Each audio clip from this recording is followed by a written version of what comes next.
Welcome back to Superhero Explained, and today we are getting into Wade Wilson, Deadpool number 3. Now this issue does not start with Wade making jokes in the middle of some giant superhero fight. It starts way smaller than that, way dirtier.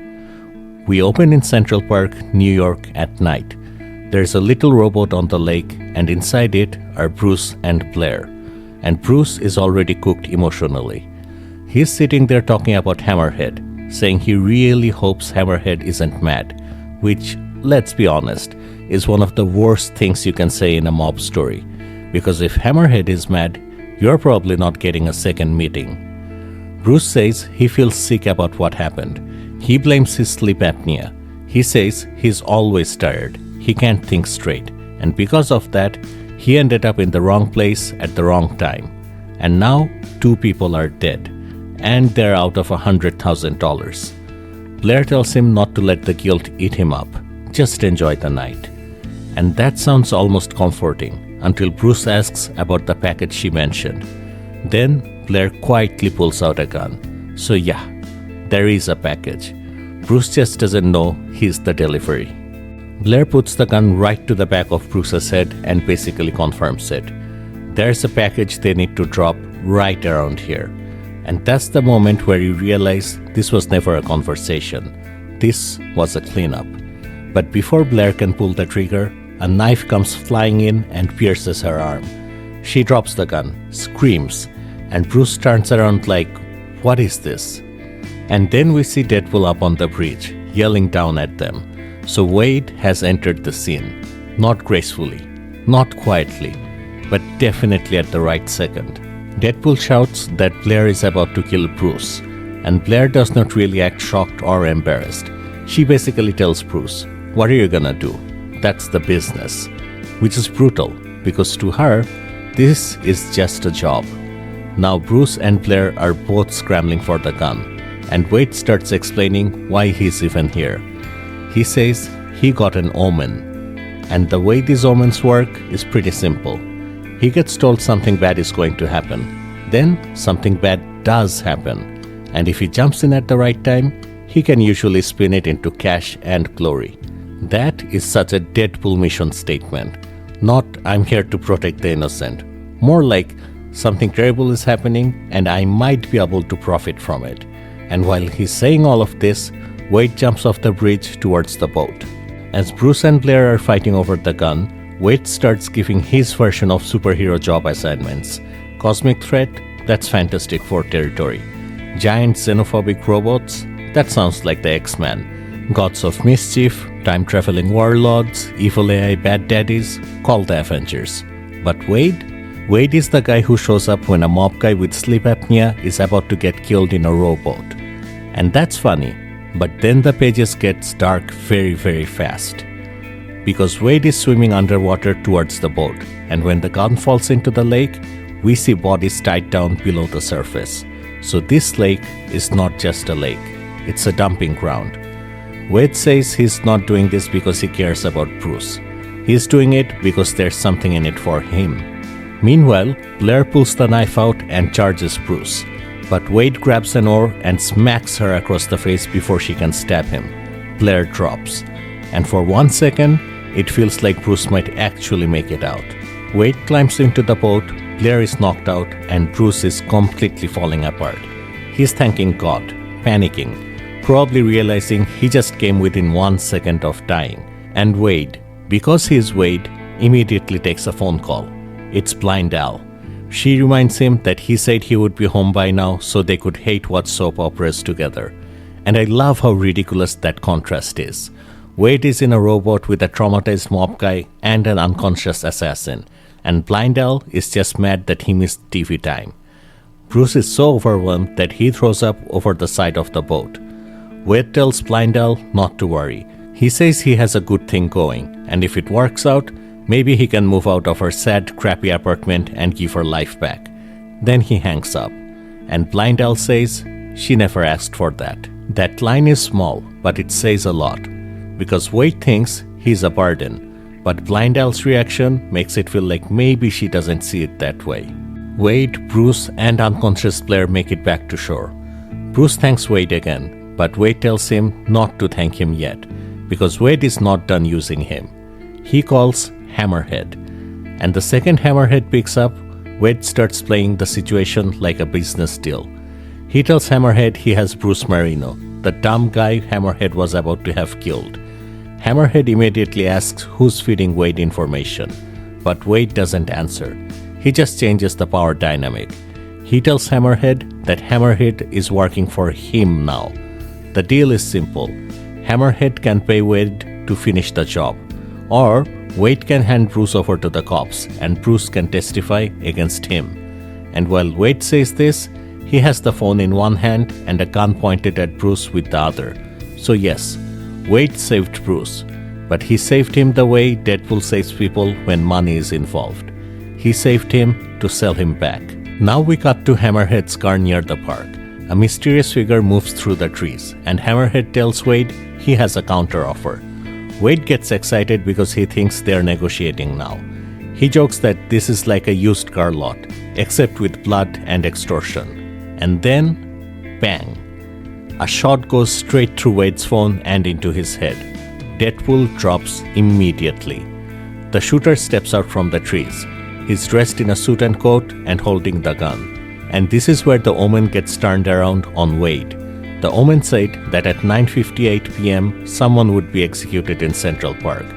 Wade thought that meant Bruce, but the shooter makes it clear it meant Wade. So Wade didn't solve the omen. He walked straight into it. Then the suited figure walks over to Bruce, and he says, basically, it's not 9:58 yet, so why stop there? Bruce starts begging, but it doesn't matter. The figure shoots him at point-blank range and kills him. So Wade failed on every level here. He misunderstood the omen, he failed to save Bruce, and he let Hammerhead take control of the whole situation. Hammerhead steps out and tells them to take Wade somewhere more private, because this mess is about to get messier, and knowing Hammerhead, that means very bad things are coming. The next morning, Wade wakes up tied to a chair, naked, on a yacht. Hammerhead is there, and he's enjoying this way too much. He says Wade likes hiding behind the mask and the little jokes, but he likes him better like this, naked, ugly, pure. And that's actually a sharp hit, because Wade's mask and jokes are not just style, they're protection. That's how he keeps people from seeing what's underneath. Hammerhead has stripped both away. He's fishing off the side of the yacht like this is a relaxing day out. He says it's nice out here, no horns, no sirens, and the city can't hear the screams. Then he says he needs fresh bait, and Wade is sitting right there. Hammerhead tells his goon to help him out, and this is the same suited guy who shot Wade in the park. The goon stabs Wade, and Hammerhead starts talking about his healing factor. He's basically asking the ugliest possible question. How much can you cut out of Deadpool before Deadpool stops coming back? A liver here, a kidney there, a heart, a stomach, a brain. Then the goon removes Wade's liver and hooks it up into the fishing line like bait, and Hammerhead throws it into the water. So this is not just punishment. Hammerhead is testing him. He wants to find the limit of Wade's body. Now Hammerhead gets to the real point. He wants to know how the omens work, because Hammerhead doesn't see it as some strange, scary mystery. He sees it as a tool. If Wade can know how bad things happen before they happen, Hammerhead wants access. But Wade says he doesn't know, and even if he did, why would he tell him? Then Wade looks up at the goon and says it out loud. Cut me up. Kill me. Hammerhead tells them to do it. One goon slashes Wade's face with a fish hook. Another stabs him in the neck. And through all that pain, Wade still says they would be doing him a favor. That's the thing. This isn't Wade acting tough. This is Wade saying pain is easier than whatever he's carrying in his head. Then we flash back to a passenger plane. Wade explains that Hammerhead talking about injuries you can come back from hits too close to home. A few months earlier, Wade and his daughter Ellie took a job. Actually, Wade took the job. Ellie tried to talk him out of it. They were supposed to steal a suitcase from an international flight, and they were not supposed to know what was inside. But Ellie notices something immediately. They are not the only ones after it. The plane is full of mercenaries and assassins, all dressed in the least subtle way possible. Ellie says they should bail. This is not going to end well, and you can already feel the problem. Ellie is reading the danger clearly. Wade is still treating it like a job. Ellie tells Wade the plane is full of marks. Wade jokes that he gets the smallest one, then points at a baby sitting on an old woman's lap like the baby is his target. That is Wade being Wade. Stupid joke first, emotional processing never. But Ellie is serious. She grabs his face and tells him that if everyone is here for the same thing, all hell is about to break loose. And when it does, the old woman and the baby are not going to survive. Wade tells her not to worry. He has a plan.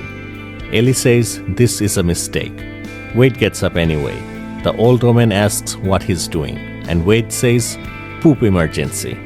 Wade grabs the old woman and the baby and moves them toward the bathroom, warning everyone about baby poop. It is gross. It is ridiculous. But underneath the joke, he's actually doing the right thing. He's getting civilians away from the fight before the plane turns into a massacre.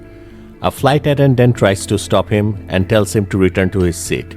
Wade says he understands safety first, and that's why he's containing a biohazard. Before she can keep arguing, a sword cuts through her from behind. The assassins have already started. Wade shoves the old woman and the baby into the bathroom, yelling "Code Brown," and locks the door from inside. The excuse is dumb, but the move works, for now.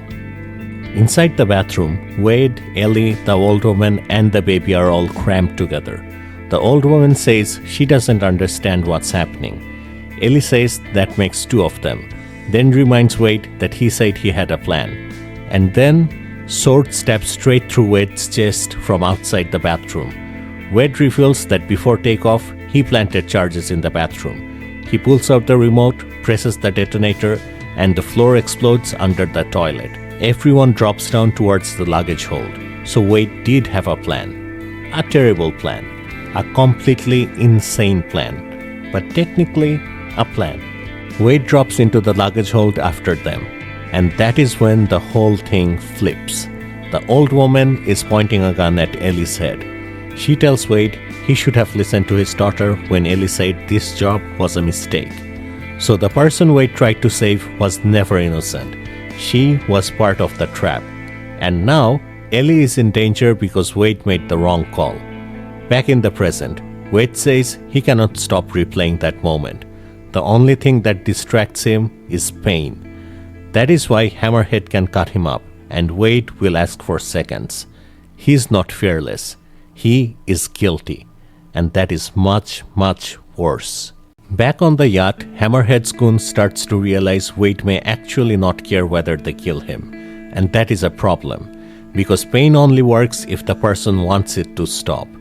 Hammerhead is still fishing, and suddenly he gets a bite. He tells the goon to keep fishing, then calls Blair over. They pull the line together, and a shark bursts out of the water. Blair hooks it with a meat hook immediately. Meanwhile, the goon tries a different tactic. He says he has Wade's phone, and Wade talks to someone named Al a lot. Then he threatens her. He says maybe he'll go visit Al and do to her what he was doing to do to Wade. Knife, knife, knife. And that is the mistake. Wade's eyes open immediately. He headbutts the goon so hard he breaks his nose. Then Wade calmly says, "You stay away from her." That is the line. Not his body, not death, not torture. Blind Al. That is what gets Wade to react. Hammerhead and Blair haul the shark overboard. Hammerhead notices something inside its jaws. Blair reaches in and pulls out a bottle with a piece of paper inside. Hammerhead wonders if this is one of Wade's little predictions. Even if Wade refuses to talk, maybe this gives him an answer. He pulls the paper out. But he still says they should go carve up Al, just to be sure. And that's it. If you enjoyed the video, please like and subscribe, and comment your favorite moment down below. I'll see you next time on Superhero Explained.